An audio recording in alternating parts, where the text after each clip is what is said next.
Muy bien, nos reúne en la fecha un tema muy particular. Vamos a hablar de nosotros mismos y en el caso de los educadores, vamos a hablar de lo que hacemos. ¿Qué educamos? Trataremos de ensayar varias respuestas respecto a la pregunta que acabo de plantear. Saludos cordiales del doctor Alfonso López Chao, rector de la Universidad Nacional de Ingeniería. Asimismo, saludos del doctor Víctor Caicedo Bustamante, director de la Escuela de Posgrado de la Universidad Nacional de Ingeniería. Queridos participantes, reciban un cordial saludo desde la Universidad Nacional de Ingeniería. Nos complace darles la bienvenida a los coloquios organizados por nuestra Escuela de Posgrado, una iniciativa que busca brindar a los profesionales, especialmente a los educadores, actualizaciones sobre los últimos desarrollos tecnológicos. Bienvenidos sean todos. Gracias, doctor Caicedo. Quien les habla, Guillermo Ruiz Guevara, es un licenciado en educación, un experto en análisis de sistemas, con una maestría en ingeniería de sistemas, un doctorado en curso en la misma especialidad y con alguna trayectoria que me ha permitido estar siempre muy de cerca de la inserción de las tecnologías de la información en aulas, tanto de educación básica regular como de la educación superior y también en proyectos a escala de ministerios, empresas privadas, municipalidades. El tema que nos reúne en este ciclo de conferencias, el acto educativo e impacto de la tecnología. En la semana anterior tuvimos el tema estrategias para el desarrollo de la racionalidad. El día de hoy vamos a ampliar aquel tema y nos vamos a detener un momento a hablar sobre el pensamiento. ¿Cómo pensamos? ¿Cómo somos nosotros desde esa actividad cerebral? ¿Y qué es el razonamiento estructurado? Esto se ampliará la próxima semana, ya a un asunto práctico respecto a la matematización. ¿La matemática es similar al acto de pensar? Bien, lo dejo allí en cuanto a lo que se avecina para empezar con el tema del día de hoy, pensamiento unitario y razonamiento estructurado. Este tema lo tenemos muy en cuenta porque nuestra responsabilidad es educar cerebros.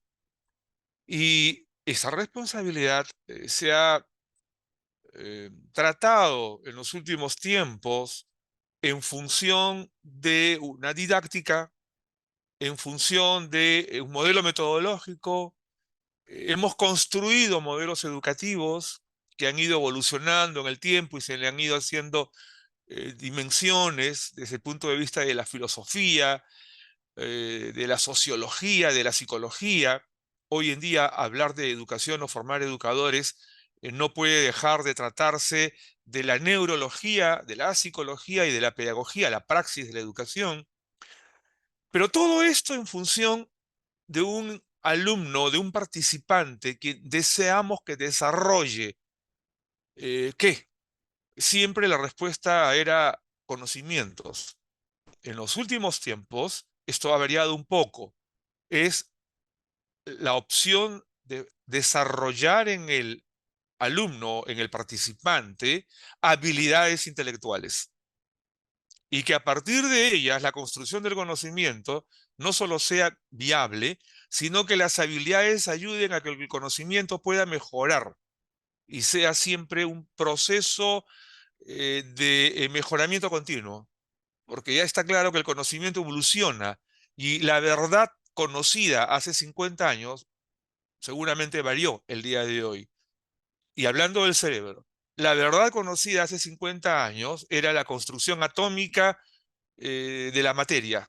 Materia son las neuronas también. Y hablábamos de la estructura atómica de la materia en general, de la energía en general. Hoy día ya sabemos, tenemos muy claro que hay una composición subatómica de la materia que ha dado un vuelco increíble desde el punto de vista de la física y la mecánica cuántica, al reconocimiento de toda la composición de la materia y de la energía, ¿no? Entonces, este pensamiento, si bien es unitario, lo vamos a revisar en los slides posteriores, tiene un componente llamado razonamiento estructurado. Bueno, este es el tema que nos anima el día de hoy, encaminados, como citamos en cada coloquio, cada semana, encaminados hacia la quinta revolución industrial. Hoy vivimos la cuarta revolución industrial de la integralidad de la información. Cada día estamos más cerca del año 2030, pronosticado para la quinta revolución industrial. Cambios importantes, biotecnología, nanotecnología, manipulación genética, verdades que ya están en laboratorio actualmente. Entonces, este ciclo, acto educativo e impacto de la tecnología, está orientado a visualizar todo aquello que tiene que ver con el ejercicio de la racionalidad. Bueno, veamos, ese ejercicio de la racionalidad que tanto importa el día de hoy, la sociedad de la información, se decía en algún momento, en otro momento la sociedad del conocimiento, en otro momento se sumó la sociedad de la información y del conocimiento, y esto, que es una verdad contemporánea, nos conduce a revisar qué hacemos los agentes educadores. Todos somos agentes educadores, todos sin excepción. Una sociedad que educa tiene desde las generaciones mayores costumbres, usos, propósitos, conocimiento, axiología, que transmitimos a las generaciones menores. Eso lo hace el profesor en el aula, el médico desde su posición, lo hace el conductor de vehículos desde su posición, chofer de combi, podría decir alguien, ¿sí? Todos somos agentes educadores y vamos transmitiendo cultura. Pero esa cultura el día de hoy está asociada a la tecnología. Y esa tecnología está el día de hoy asociada a la integralidad de la información. Y la velocidad con el tratamiento de información tiene que ver con la velocidad con que las empresas producen. Y la velocidad con que esto sucede ha provocado que muchas empresas desaparezcan del mercado y aparezcan otras más que no venden ninguna producción fabril, ¿no? Antes, las empresas exitosas, ellas eran aquellas que nos ofrecían un producto tangible, un carro, un juguete, un perfume. Hoy se venden intangibles, marcas, software, ¿no? Y en general, en el mercado encontramos servicios como por ejemplo servicio de taxi, que empresas que no tienen un solo carro, ningún taxi, pero dan el servicio a través de miles de taxis en todos los países, o en casi todos los países. Ese es un intangible, es un servicio que hoy en día, siendo parte de esa sociedad de la integralidad de la información, ha dado lugar a nuevas versiones del acto productivo, en donde el insumo fundamental es la información. Y las empresas que venden información o soporte para el tratamiento de información son las más rentables del planeta, ¿no? Microsoft, entre ellas, Google también y otras más, Amazon, son las más rentables del planeta. Sí, este nuevo escenario obliga también a que los educadores formemos personas capaces de operar en ambientes de tratamiento de información y a generar riqueza en esos ambientes, que ya no son necesariamente fábricas de tractores o fábricas de servicios. Hoy en día estamos hablando de fábricas de intangibles, laboratorios intangibles. Entonces, este nuevo escenario que nos sorprendió en los últimos 20 años ha dado lugar a una mirada diferente del acto educativo, del acto productivo, y por lo tanto, cuál es el rol de los educadores y sobre todo ahora que se avecina una etapa en donde la información será predecida, la predictividad. En los últimos slides vamos a hacer una comparación de lo que es la competencia digital, que está ya en todos los documentos oficiales del Ministerio de Educación, de las universidades, no solo en Perú, en todos los países, con lo que será la versión de la competencia cuántica, que es lo que tenemos que ya ir preparando en función del 2030, la etapa de la computación cognitiva, de la computación cuántica, de la sociedad cuántica, que ya se viene. Los alumnos están en aulas, están en nuestras manos, y ese momento llegará en 6 años a lo más.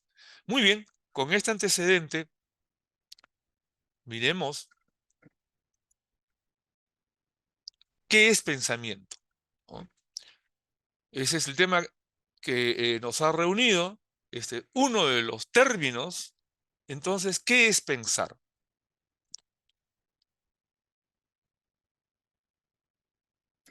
Hay una serie de definiciones, googleando los archivos especializados de la academia que disponemos en las universidades, encontré algo de 20 versiones de distintos autores. No podíamos ponerlas todas. Vamos a referir algunas de ellas en los slides que continúan. Pero voy adelantando que pensamiento es la actividad bioquímica del cerebro. Tengo que cuidar con algunas versiones que provienen de traducciones de autores anglosajones y de autores alemanes principalmente. En esos idiomas, la palabra pensamiento es sinónimo de razonamiento, no en el español, no en el italiano, tampoco en el francés.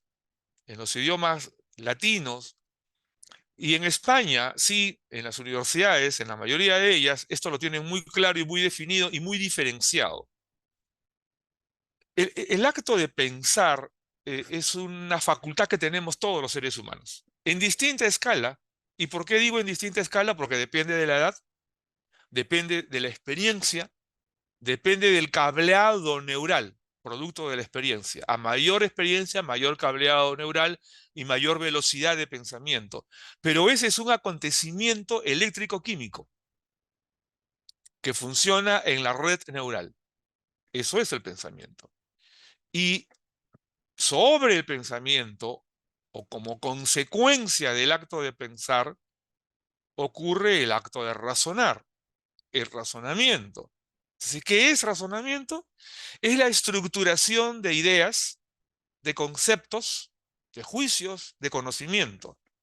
Pero esto tiene un insumo, que es la palabra. Y la palabra además también tiene un antecedente, que es una imagen. Nadie puede decir, este es león, si nunca conoció o vio un león. Nadie puede decir, esto es una alpaca, y diferenciarla de una vicuña si no conoce a ambos componentes de los camélidos andinos. Nadie puede decir si esto es un libro o un cuaderno si no tuvo la experiencia con el objeto y con la denominación de los objetos. Entonces está la imagen y la denominación de la imagen, la palabra. Y esta es una de las razones por la que muchos autores, Vygotsky entre ellos, se ocupó mucho del impacto de la palabra en el desarrollo del pensamiento y del razonamiento. El acto de razonar es ya la articulación de ese dominio de imágenes, de palabras, que estructuradamente le damos un sentido, ¿no? Significado y significante. Y se generan, repito, ideas, conceptos, juicios, conocimiento. Pero esa estructura, si no dispone de imágenes y no dispone de palabras, identificadores, entonces funciona limitadamente. Ahí llega la gran diferencia del acto de razonar estructurado para quienes tienen mucha experiencia y para quienes tienen poca experiencia. Para quienes tienen un bagaje importante de imágenes y palabras y para quienes no lo tienen. Para quienes han ejercitado esa construcción estructural de imágenes y palabras y para quienes no lo han hecho. Y hay un tercer componente, racionalidad.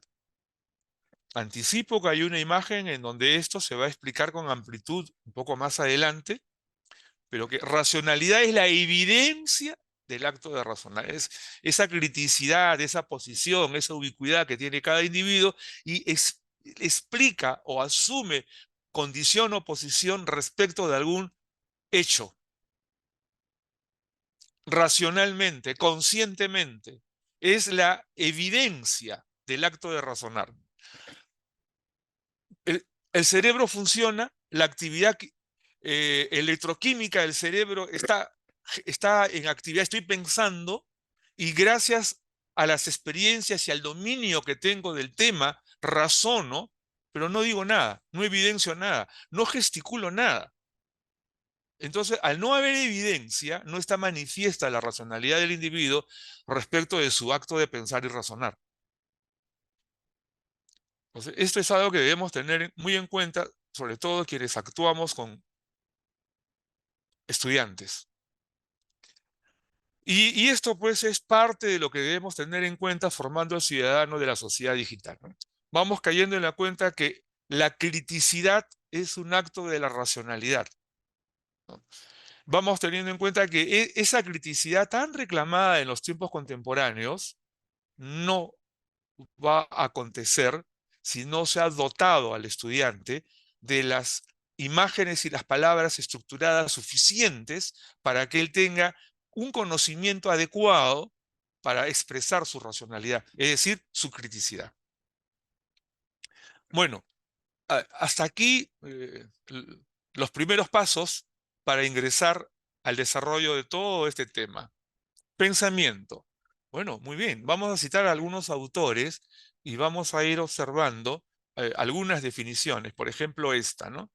Dice que es procesos conscientes. Sí, bueno, el acto de pensar es un proceso consciente, a veces de poco nivel o de mucho nivel, que ocurre independientemente de la estimulación sensorial. Ya puedo estar con los ojos cerrados, pero estoy pensando. Puedo estar en un ambiente donde no hay ningún ruido, ningún fotón, no hay luz. Los puedo pensar. Si a pesar que haya estimulación sensorial alguna, el acto de pensar puede funcionar.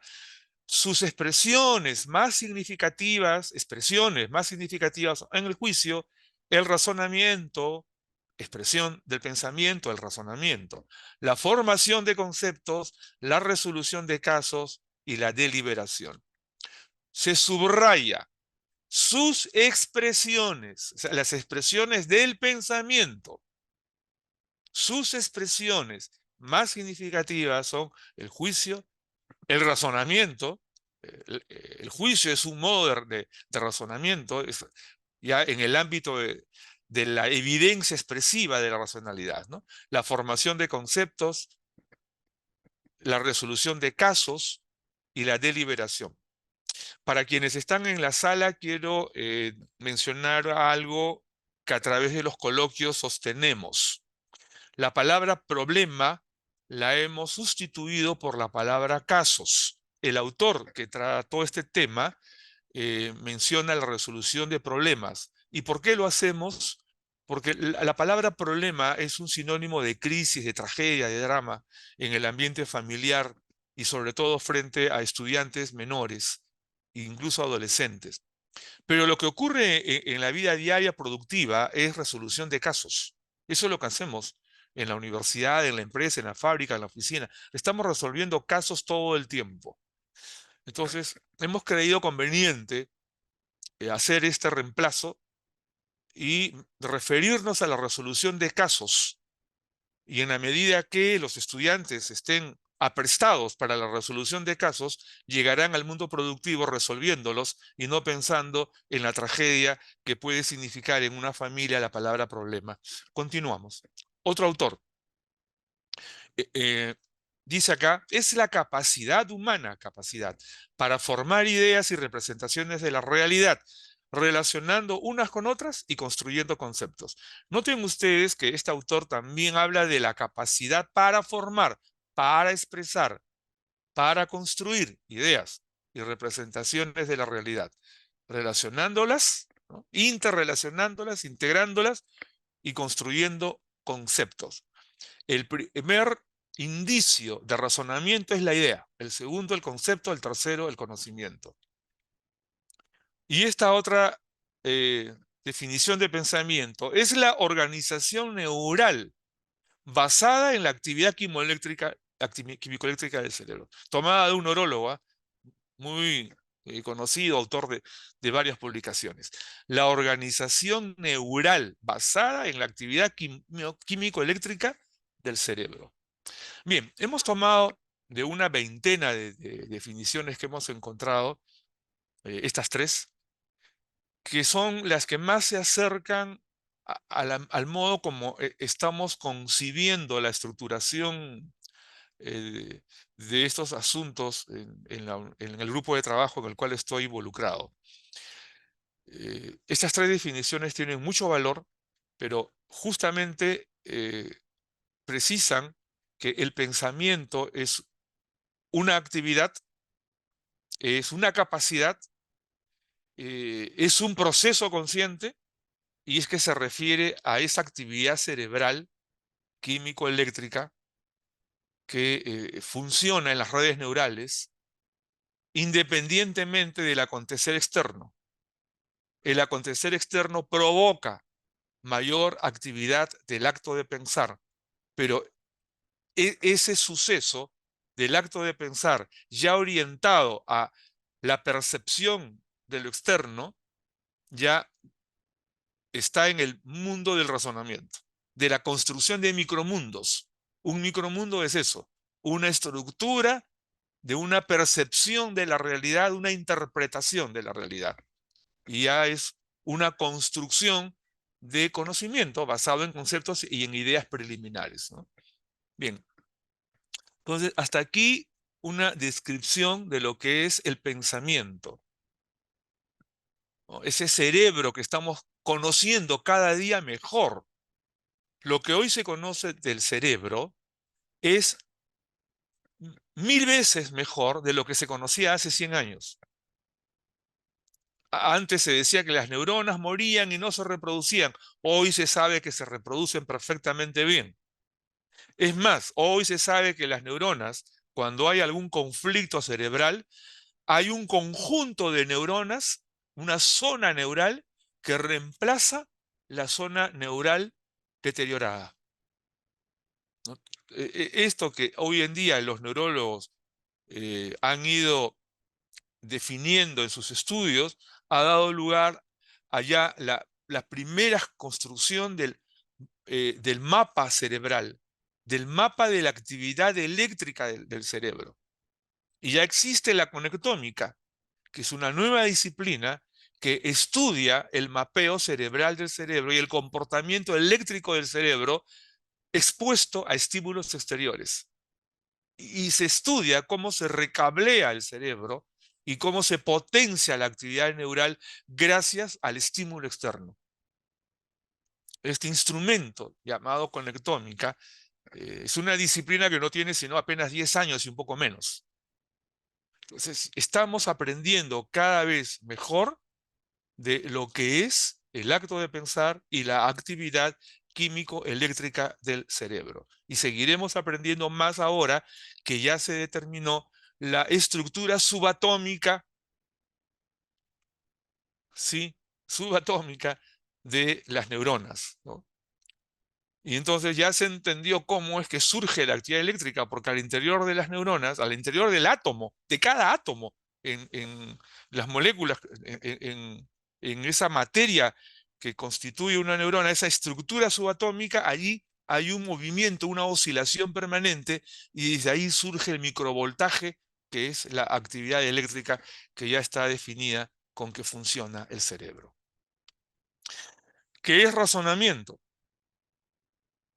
Tenemos también una revisión de varios autores, hemos tomado algunos que ayudan mucho a entender este término. Es la facultad para resolver casos, extraer conclusiones y aprender de manera consciente de los objetos y hechos, estableciendo conexiones causales y lógicas entre ellos. Una definición un poco larga, pero clara a fin de cuentas, es la facultad para resolver casos, ¿no? Extraer conclusiones, ya el acto de razonar, aprender de manera consciente de los objetos y hechos, ¿no? De los estímulos externos, estableciendo conexiones causales. Si esto funciona así, aquello funciona de otro modo, ¿qué ocurre? ¿Cuál es el comportamiento? ¿Se cae? ¿No se cae? ¿Se levanta? ¿No se levanta? Bueno, y las conexiones lógicas entre ellos, más grande, más chico, más cerca, más lejos, etcétera, ¿no? N percepciones que podemos encontrar en la experiencia con el mundo real. Y tenemos esta otra definición. Es la construcción de ideas, conceptos y conocimientos a partir de la experiencia sensorial y del acto de pensar. Sí, pues, porque la experiencia sensorial es una percepción tomada por nuestros sensores especializados, oído, vista, olfato, tacto, todo es tacto, ¿verdad? Y eh, impacta en el cerebro y la actividad eléctrico-química del cerebro genera una evocación y una construcción de ideas y razonamientos que nos permiten ir construyendo un sobrecableado, un recableado y nuevos conocimientos. Y así va funcionando el acto de razonar sobre el acto, sobre la actividad pensante, o sea, la actividad eléctrico-química. Y esto es lo que acontece en nuestros cerebros y esto es lo que acontece en la vida diaria y esto es lo que debemos cuidar en los niños. Momentos de razonamiento saludables. Esto es un mensaje muy importante. Porque en educación hoy vamos cayendo en la cuenta de muchos de los errores que cometemos en la universidad, por ejemplo, cuando cargamos a los estudiantes de una actividad académica que los obliga en la fecha de exámenes a pasar una semana sin sueño y una semana deteriorando su salud y una semana construyendo pacientes para los neurólogos y para los cardiólogos, porque ese momento de esa semana de exámenes, muchos de nosotros lo hemos vivido, ¿no? Es enfermiza, hace daño. Y más aún a los niños, les hace mucho daño. Esto hoy día que ya se está estudiando con detenimiento y ya se entiende ese efecto dopamínico, eh, el efecto de los neurotransmisores y su comportamiento, la acetilcolina, el glutamato y todos estos neurotransmisores y la construcción de la adrenalina, cómo es que van generando un proceso de excitación e inhibición y si no son escenarios de momentos eh, saludables, de escenarios saludables, con sueño adecuado, con tiempos para intercambiar experiencias, con escenarios de luz, de oxigenación, en donde los estudiantes puedan estudiar, discutir y aprender. eh, entonces pueden ocurrir dos cosas, ¿no? O el ambiente se hace negativo o el ambiente se hace positivo. En el ambiente positivo surgirán mentes capaces de estudiar bien y en el ambiente negativo estamos causando daño a la actividad de las ondas cerebrales. Todo esto que ahora ya se está dilucidando y que los neurólogos lo pueden y lo explican con precisión, los educadores lo tenemos que aprender y tener cuidado de construir escenarios educativos positivos para que nuestros niños, nuestros adolescentes y nuestros adultos tengan, ya sea en pregrado o posgrado, los ambientes adecuados en los cuales intercambiar experiencias, construir conceptos, conocimiento en escenarios de luz, en escenarios de oxigenación, en escenarios de colores moderados, adecuados, y que no obliguen largas jornadas nocturnas de estudio, porque allí sí ya no los estamos ayudando a ser mejores, sino que les estamos causando impedimentos de salud cerebral. Bien, con este mensaje vamos a la siguiente lámina, que es la racionalidad. Se parece esta palabra a la de razonamiento, pero vamos a ver, ¿qué dice este autor? Es la capacidad que permite pensar, evaluar, entender y actuar de acuerdo a ciertos principios de mejora, razonamiento y consistencia para satisfacer algún objeto o finalidad. Para satisfacer significa que habrá un acto de evidencia externa. Voy a tocar algo, voy a apagar la luz, voy a encender la luz, voy a mover la silla, no la voy a mover. Algún objeto o finalidad. Voy a decir una verdad o no la voy a decir, ¿no? Algún objetivo o finalidad. Y tenemos otra definición. La racionalidad está sujeta a mejora continua. Sí. Muchas veces estamos hablando, diciendo alguna cosa y caemos en la cuenta que no fue correcto lo que dijimos. Pero sin ese ejercicio de comunicación, podría acontecer que no nos damos cuenta. Allí también, cuánta razón tenía Aristóteles, ¿no? Cuando nos decía el acto de la palabra. Y a lo largo de los siglos, el acto de la palabra siempre ha tenido importancia, pero por razones diversas en los últimos años, el uso de la palabra se ha venido a menos y en buena cuenta porque la tecnología tampoco la hemos estado utilizando de una buena manera. Y es lo que está sucediendo con los adolescentes de hoy. No están hablando. Chatear es escribir, pero no están haciendo expresiones orales para que reconozcan en sí mismo lo que van diciendo. A propósito, gracias, ingeniera Dueñas, desde la mesa de ayuda me van recordando que la asistencia está en el chat, por favor utilícenla, déjenos sus datos para poder alcanzarles el certificado de participación. Hay una tercera definición, la vamos a presentar. ¿Qué es racionalidad? Toda construcción mental llevada a cabo mediante procedimientos es una estructura lógico-mecánica distinguible, apreciable.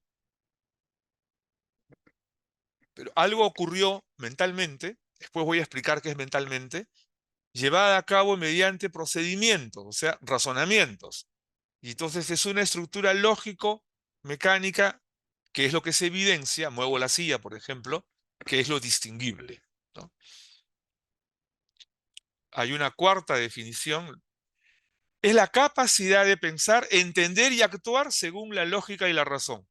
Actuar según la lógica y la razón. ¿Cuál es el precedente? El acto de pensar. También el acto de entender, razonamiento. Y actuar según la lógica y la razón. Actuar.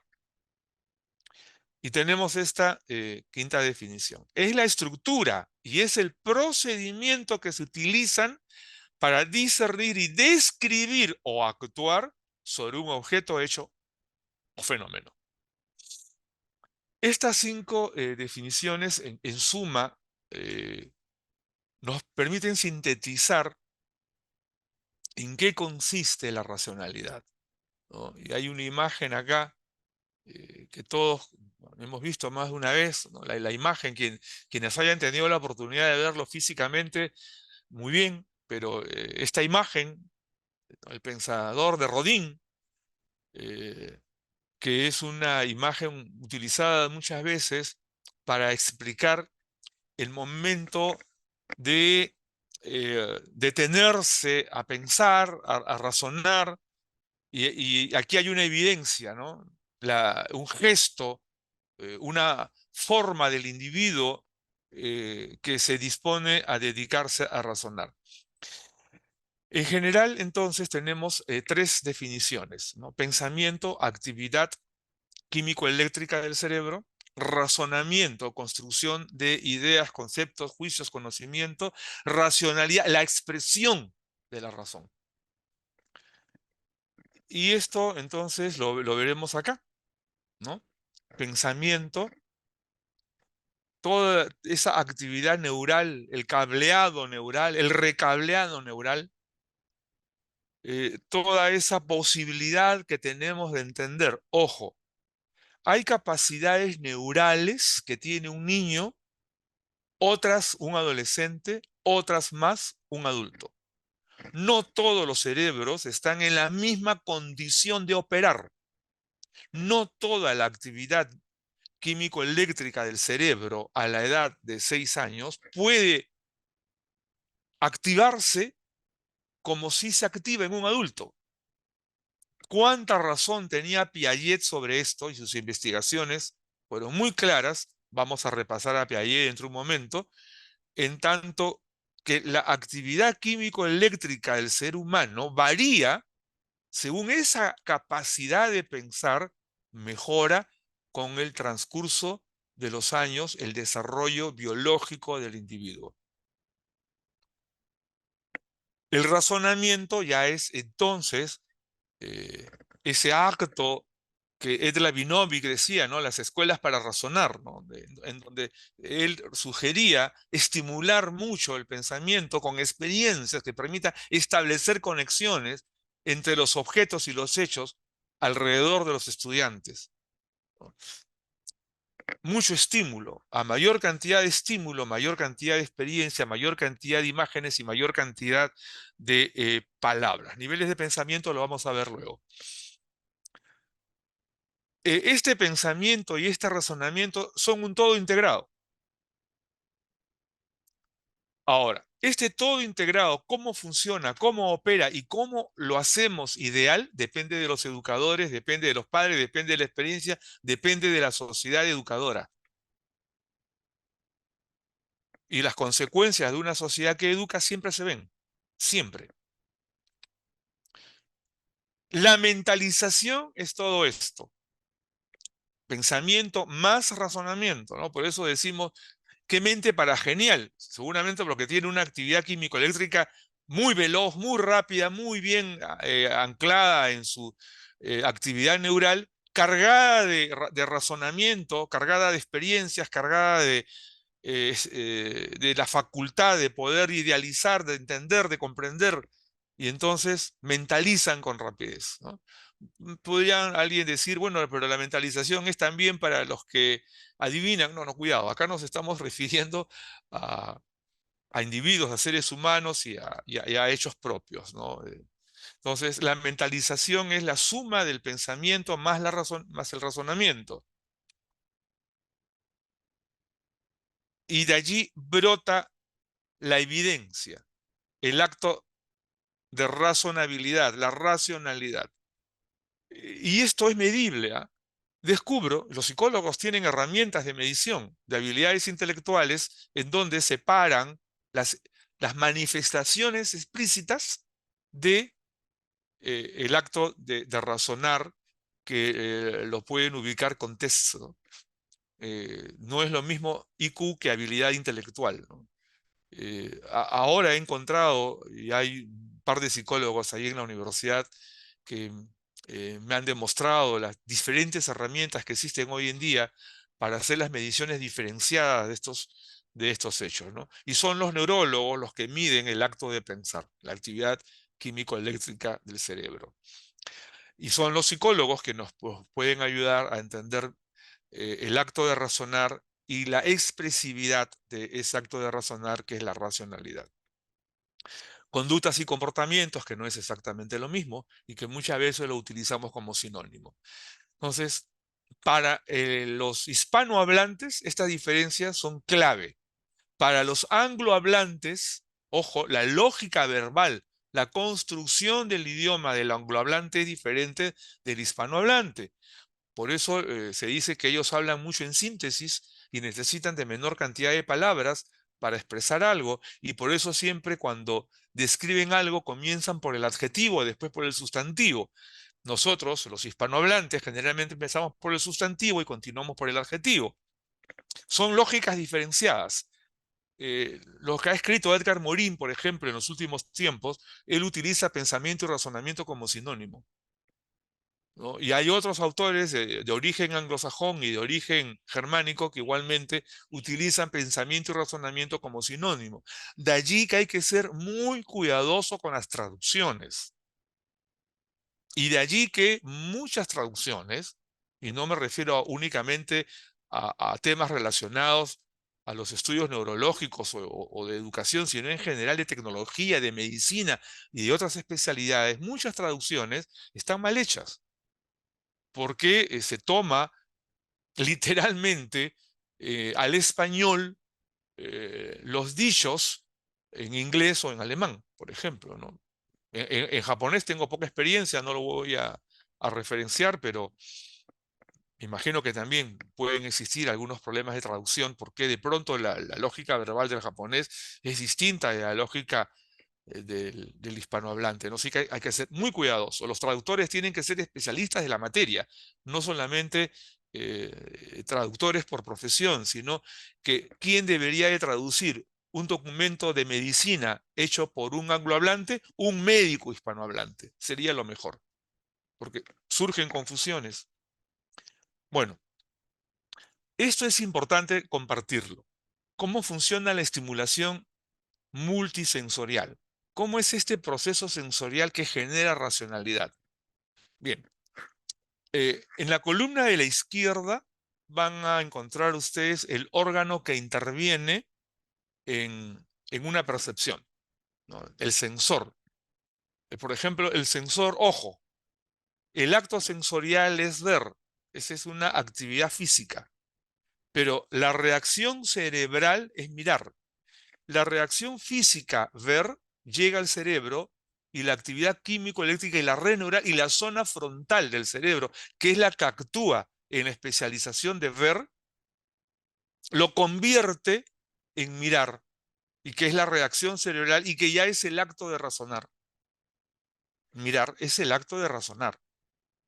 Ver es el acto de contacto físico, perceptivo, del órgano sensorial vista. Toca los fotones, toca la luz, toca. Por eso se dice que el acto de ver es en realidad un acto táctil. Y de allí que ahora se cuestiona hablar de sentidos, ¿no? El acto táctil de ver, como el acto táctil de oír, cuyo órgano, los oídos, llega la onda sonora tocada, percibida a través del sistema nervioso al cerebro, y el acto de razonar es escuchar. Lo mismo ocurre con el acto táctil de olfatear. Tocamos las moléculas que hay en el aire. La nariz es el órgano especializado. Y la reacción cerebral que se superpone, que es el acto de razonar, es oler. La interpretación ya es un acto de razonar, oler. El acto táctil el del gusto en la boca, el acto sensorial es salivar, ¿no? De inmediato. Y la reacción cerebral es gustar. Pica, dulce, salado, eso ya es un acto de razonamiento. El, el fenómeno operante pensante en todos los casos es tocar, táctil. Friedrich Fester, a quien vamos a volver a citar en un slide posterior, nos demostró que el ser humano tiene un solo sentido, que es el tacto, y que tiene órganos especializados para tocar todo lo que acontece en la naturaleza, y que el cerebro, al interpretarlo, razona, ¿no? Entonces, y esto es lo que los educadores debemos conocer, por qué nosotros educamos cerebros estimulando multisensorialmente, porque el cerebro es un órgano multisensorial. Oímos simultáneamente, olemos simultáneamente, eh, miramos, simultáneamente miramos, escuchamos, olemos o gustamos, ¿no? Todo eso es un solo sentido, un solo sentido, un solo acto de sensibilidad en el cerebro. Ese es el proceso sensorial que genera lo racional, que genera una interpretación y una reacción, ¿no? Esto está en un libro que ya voy a publicar, que es La competencia racional. Bien, justamente vamos a revisar en estos cuadros eh, eh, el tipo de pensamiento y el tipo de razonamiento, los niveles de pensamiento y las formas estructuradas de razonamiento. Vamos a revisarlo rápidamente. Hay un tipo de pensamiento de tipo intuitivo que funciona en la zona paleocortiana, que es la zona inferior posterior del cerebro, el cerebro más antiguo del desarrollo del cerebro humano, la primera capa cerebral, el paleocórtex. Eh, Esta zona del pensamiento es la que congrega la mayor cantidad de neuronas, dicho sea de paso, al lado del cerebelo, que es donde acontece toda la actividad motora, motora sensorial. Hay un segundo tipo de pensamiento llamado transductivo, en donde las operaciones químico-eléctricas del cerebro eh, todavía no son perfectas, todavía no tienen un cableado lo suficientemente importante como para intercambiar mucha percepción, y da lugar a un razonamiento sincrético, parte-parte. Es la del niño, la del menor de 7 años, ¿no? La del niño de 3 hacia los 7 años.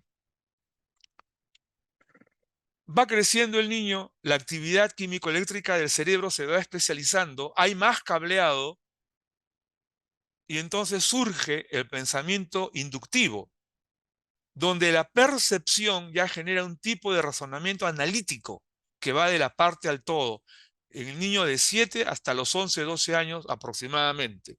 La actividad cerebral está especializada para ser analítico, no para ser sintético, que es la siguiente etapa, donde aparece el tipo de pensamiento deductivo, el razonamiento sintético del todo a la parte.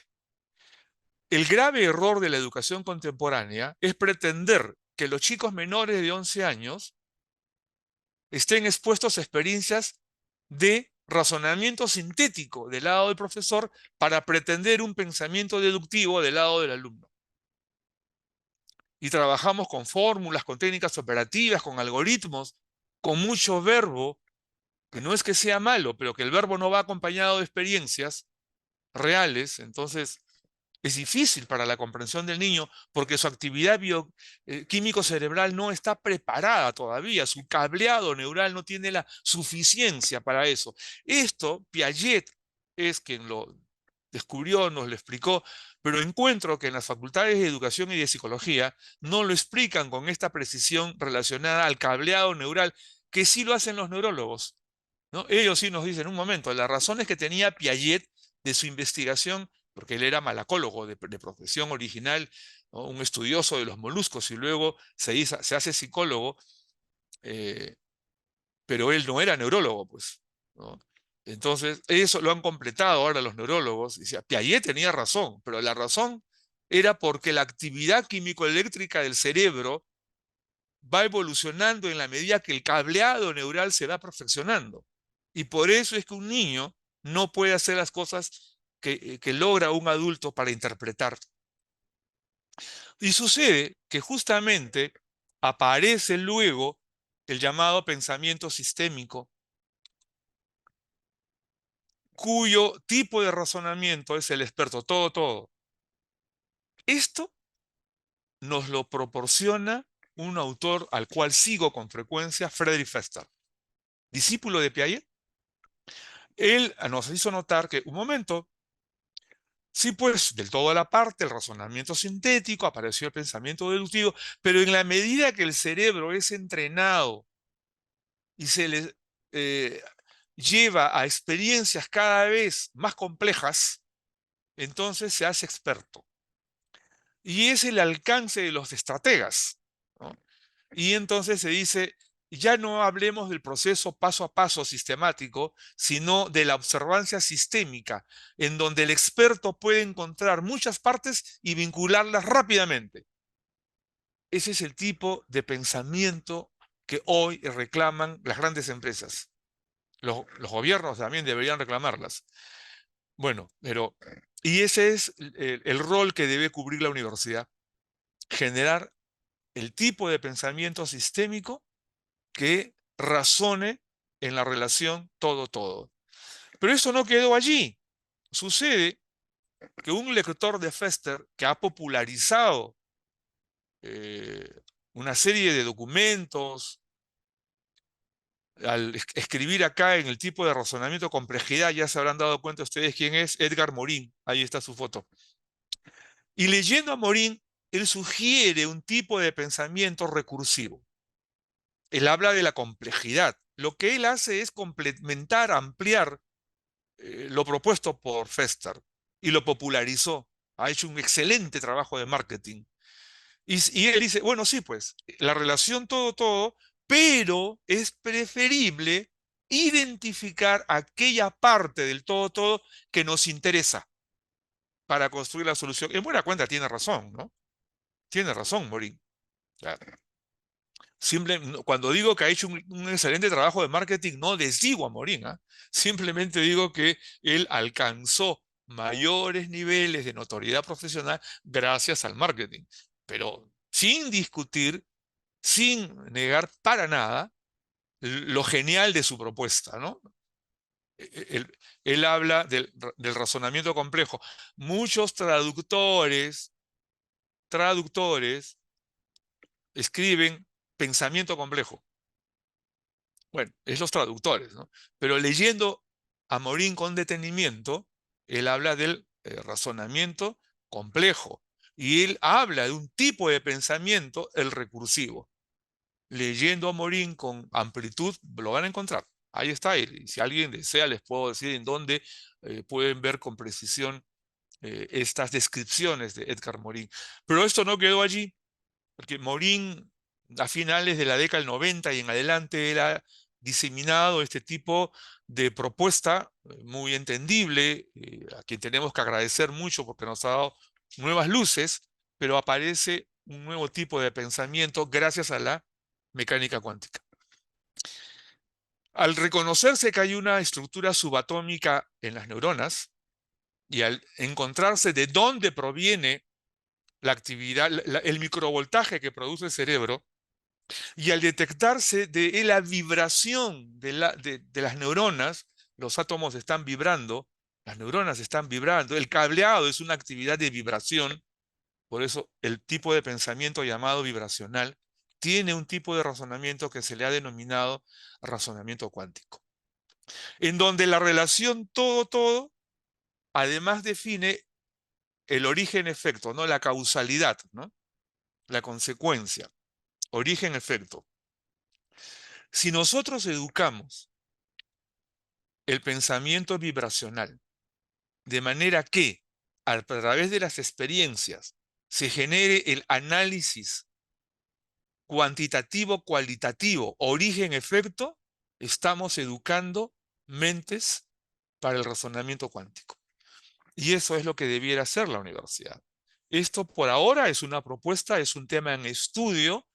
Hay grupos de profesionales que están discutiendo esto. En la Universidad Nacional de Ingeniería hemos creado el círculo cuántico y estamos investigando para darle mayor formalismo a esta propuesta, pero definitivamente ya desde el lado de la mecánica cuántica, del estudio que se ha hecho de la estructura subatómica de la materia y de la energía y de lo que los neurólogos han aportado, encontramos esta convergencia de conocimiento que nos conduce a esta propuesta de un tipo de pensamiento vibracional y un tipo de razonamiento cuántico, que ahora lo hemos descrito sintéticamente, pero que ahí está. Entonces, esto es lo que está ocurriendo en el escenario académico. Y esto es lo que está ocurriendo con los aportes que científicos nos han alcanzado y que nos obliga a una mirada más elaborada de lo que la escuela debe hacer. Y cuando digo escuela, hablo de básica regular y hablo también de universidad. Tipos de pensamiento señalados por diversos autores. Es oportuno citarlo para tener más amplitud y claridad sobre lo que se está tratando. Hay autores que hablan del pensamiento reflexivo. Reitero, cuidado con las traducciones. Pensamiento, razonamiento para los hispanohablantes no es sinónimo. Eh, Hay un pensamiento de tipo reflexivo, otro más de tipo crítico, otro más de tipo analítico. Piaget lo dice razonamiento con toda claridad. Lógico, práctico. Los voy a mencionar. eh, de tener tiempo, nos abocaríamos a su revisión. Perdón. Analógico, creativo, un tipo de pensamiento deliberativo, el sistémico, el recursivo, ya cité a Morín, convergente. La escuela está muy detenida en el ejercicio del pensamiento convergente y poco en el ejercicio del pensamiento divergente. Si queremos adultos con amplitud de criterio, necesitamos ejercitar el pensamiento divergente, distintos puntos de vista sobre el objeto, sobre el hecho o sobre el fenómeno. Y bueno, lo que aportó Piaget, el intuitivo, el transductivo, el inductivo y el deductivo, teniendo en cuenta que lo que aportó Piaget ahora tiene también soporte proporcionado por los neurólogos, ¿no? Porque ya se identificó cómo se desarrolla la actividad químico-eléctrica del cerebro. hay diversos tipos de razonamiento propuestos por diversos autores. Un tipo de razonamiento lógico, argumentativo, demostrativo, por el absurdo, ¿no? Por eh, la negación de dos elementos, por ejemplo, y encontrar las afirmaciones o las negaciones entre dos elementos, ¿no? El abductivo, verbal oral, verbal escrito, no es lo mismo. Pongan a una persona a hablar y díganle que escriba, no coinciden las habilidades muchas veces. Hay personas que escriben con bastante claridad, pero su expresividad oral no es la misma.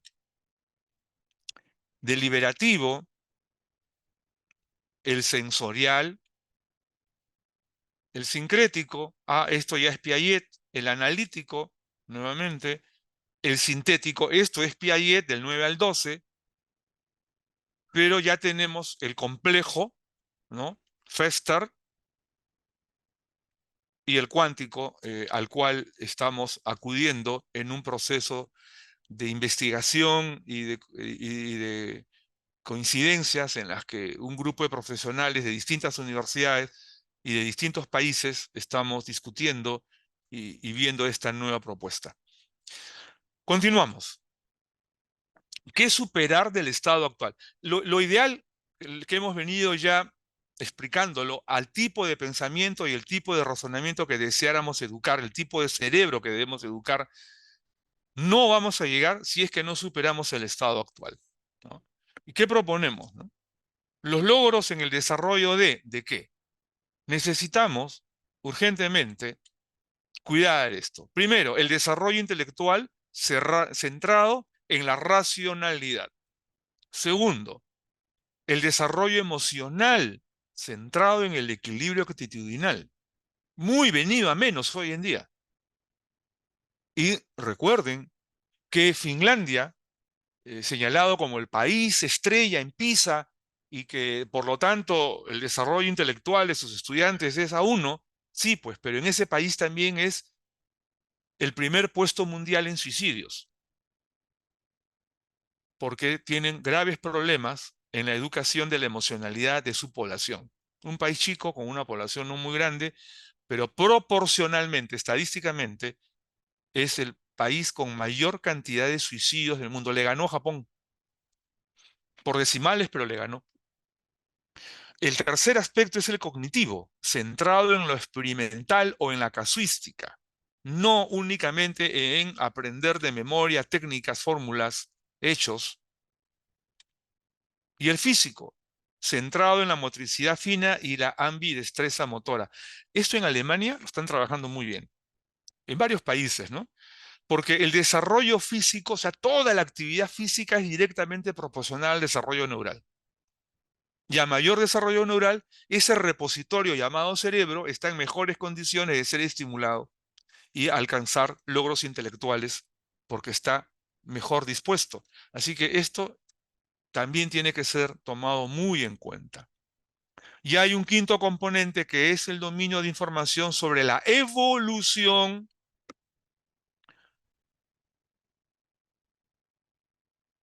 del antecedente clínico y su progreso del hombre sano, física y mentalmente, ¿no? Entonces, los cuatro primeros componentes es el desarrollo a cargo de los educadores, y el quinto componente para los educadores será información, pero para los profesionales de la salud es un aspecto cualitativo de especial importancia. Y estos cinco componentes nos permitirán perfilar la calidad de capital humano. Ahora, es necesario detenernos también a analizar qué dicen las evaluaciones especializadas sobre el desarrollo de habilidades intelectuales y cognitivas. Tenemos que hacerlo porque, repito, todo lo visto anteriormente es una teoría discutible, perfectible, pero que no llegará a la práctica si no superamos los estados actuales. Y superar, por ejemplo, los resultados de PISA. PISA se inventó justamente para orientar la educación para privilegiar el desarrollo de habilidades intelectuales, ¿no? Pero ¿qué nos dice este cuadro publicado en el 2018 o como consecuencia de la evaluación del 2018 comparada con el 2015. El porcentaje de alumnos en escuelas que presentan personal docente inadecuado o poco calificado. Miren el caso peruano hacia la izquierda. En el 2015 era el 24,6%. Mejoró en el 2018 a 20,6%. Pero después de pandemia, con lo que ha ocurrido, los datos todavía no han sido publicados con relación a este tipo de análisis, pero creo que hay sorpresas, ¿no? Ahí está Chile, eh, no está tan mejor que nosotros, ¿eh? Pero personal inadecuado, a ver, en este caso, en Chile, personal inadecuado mejoró, ahora es 18%, era 19%. Eso fue el 2018. Uruguay era 29, personal inadecuado, 26 después. Pero veamos este otro cuadro. Proporción de profesores sin habilidades técnicas ni pedagógicas suficientes para integrar dispositivos digitales en su instrucción. Perú, el 45,9% de sus profesores no tiene habilidades técnicas ni pedagógicas suficientes para integrar dispositivos digitales en el proceso de instrucción. Dice instrucción porque es técnicas, ¿no? Bueno, esa es nuestra realidad. Si esto es así, entonces, ¿para qué tanto laboratorio de cómputo? Y miren esto otro, cómo estamos en matemática, lectura y ciencia, ¿no? Esto sí es 2022, ¿ah? Perú, 391 puntos, estamos en el segundo nivel cuando el promedio es 420. O sea, estamos 29 puntos por debajo del promedio, Perú, en lectura, 408 puntos, estamos un punto por arriba del promedio. Y ciencias, 408 puntos, estamos 2 puntos por debajo del promedio. Y pertenecemos al nivel 2 de 6 niveles. O sea, hay 4 niveles superiores a nosotros. Esto es lo que tenemos que superar. Esto no se va a superar acumulando datos en las cabezas de los chicos. Se va a superar orientando el acto de razonar. Necesitamos urgentemente escuelas para razonar. Entonces, para superar esto, ¿cómo hacerlo? Se sugiere fortaleciendo la formación de docentes. Tomemos un tiempo de nuestra historia para formar al maestro que necesitamos. Promoviendo la investigación y validación de nuevos modelos metodológicos centrados en el desarrollo de la racionalidad, y incluyendo el conocimiento de cómo funciona el cerebro y se desarrolla el razonamiento desde la escuela básica regular y en todas las especialidades profesionales. No puede haber padre de familia que no sepa cómo funciona el cerebro de su hijo. Y verán que el día que eso ocurra, no cometeremos los errores que hemos estado cometiendo en la educación de nuestros hijos. Todos los profesionales deberían tener información de cómo funciona el cerebro de sus hijos, para no exigir en el niño o en el adolescente aquello que él no está preparado para reaccionar mentalmente. Si queremos una sociedad saludable en donde las comunicaciones al lado de la tecnología sea valiosa para nuestro desarrollo, tenemos que privilegiar el desarrollo de la racionalidad. La racionalidad, más allá de las computadoras, hoy día computadoras, mañana serán computadoras holográficas, cuánticas. Lo importante es cuánto equipamiento sirve, sino cuánto hace la mente, cuánto somos capaces de razonar, cuánto ejercicio le podemos dar a nuestro cerebro para que la racionalidad sea saludable para todos. Bueno, tecnología digital y gestión educativa es un diplomado que ofrece la Escuela de Posgrado de la Universidad Nacional de Ingeniería, y allí enseñamos todo esto. Vean este video, por favor, un momentito, en donde ya también operamos con estudiantes de Sociedad otras digital. universidades. Cuando hablamos de este tema, nos referimos a la ingeniería, a la educación, fundamentalmente a técnicas basadas en ciencias aplicadas al acto formativo. Sí, nuestra generación vivirá intensamente el empleo de la tecnología digital. Las empresas exigirán la competencia digital en la actividad productiva. La Universidad Nacional de Ingeniería les invita a especializarse en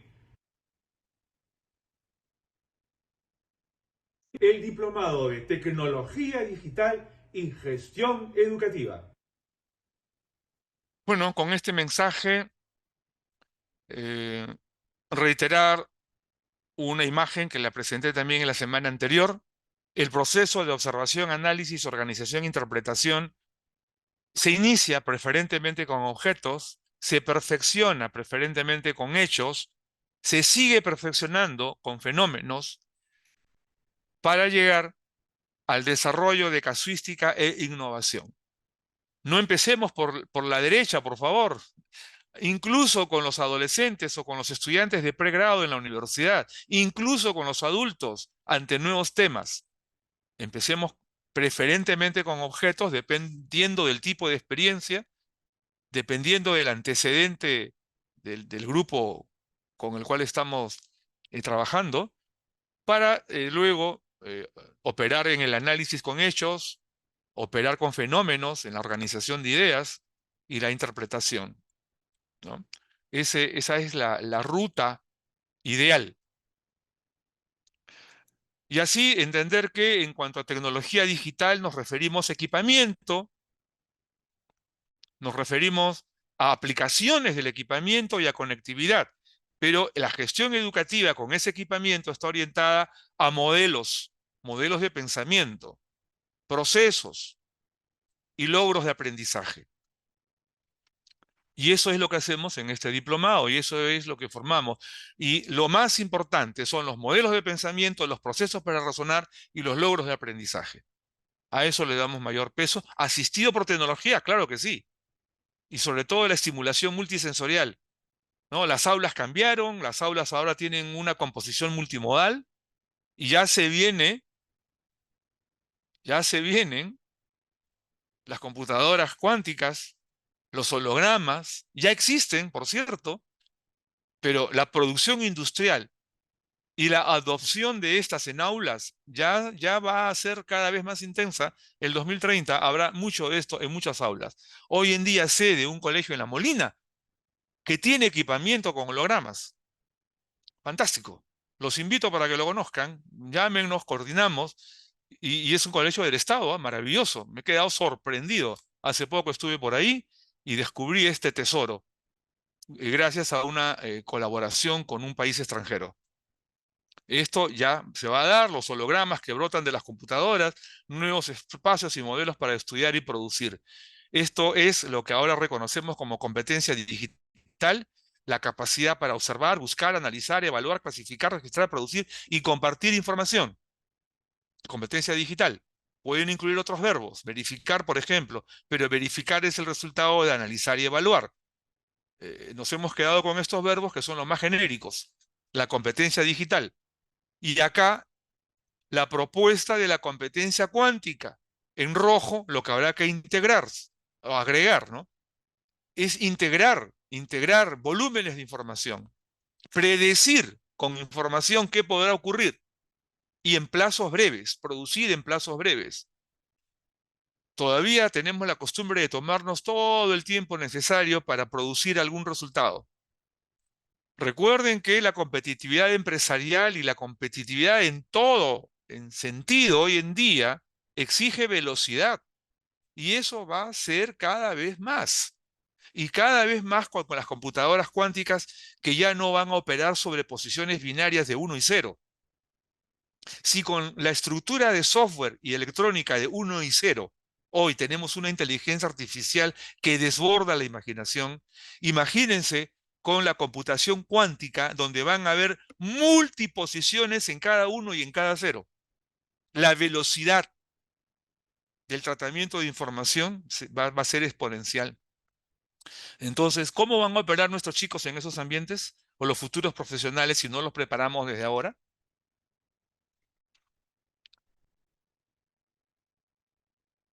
Bueno, este es el currículo del del Diplomado de Tecnología Digital y Gestión Educativa. En síntesis, primer ciclo y segundo ciclo. En el primero se identifica la disponibilidad de tecnología y en el segundo ciclo ya se ejercita la aplicabilidad de dicha tecnología para dar soporte al proceso educativo. Este es el cuadro de los docentes, todos especializados en educación digital. Por ahora educación digital, después tendrá que sustituirse esta frase por educación cuántica. Y vean este video, les sugiero que lo vean con cuidado.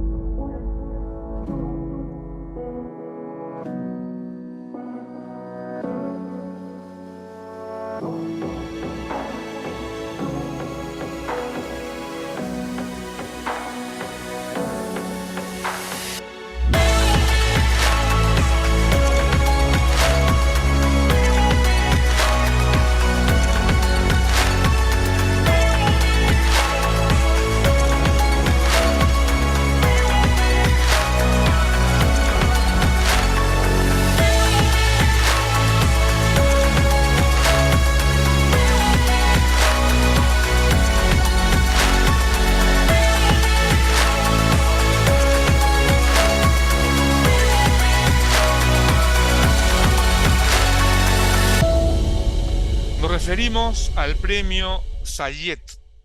Es un premio auspiciado por los Emiratos Árabes. ¿Por qué no hay empresas peruanas que hagan lo mismo? Les explico lo que está haciendo. Eh, los Emiratos Árabes han instituido un premio que el año pasado era de $100.000 para colegios. La Universidad Nacional de Ingeniería decidió colaborar con la difusión de la información. Y un colegio de la Libertad, el COAR de la Libertad, ahí está la directora Sonia Ramos, creo que es su nombre, y sus alumnos, concursaron y ganaron. Ganaron un premio de $100.000. La exigencia era presentar el proyecto en papel.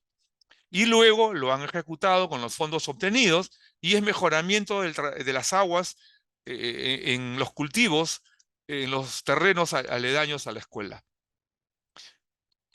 Y tuvieron que ir, los llevaron, por supuesto, con todos los gastos pagados a Dubái a recibir el premio.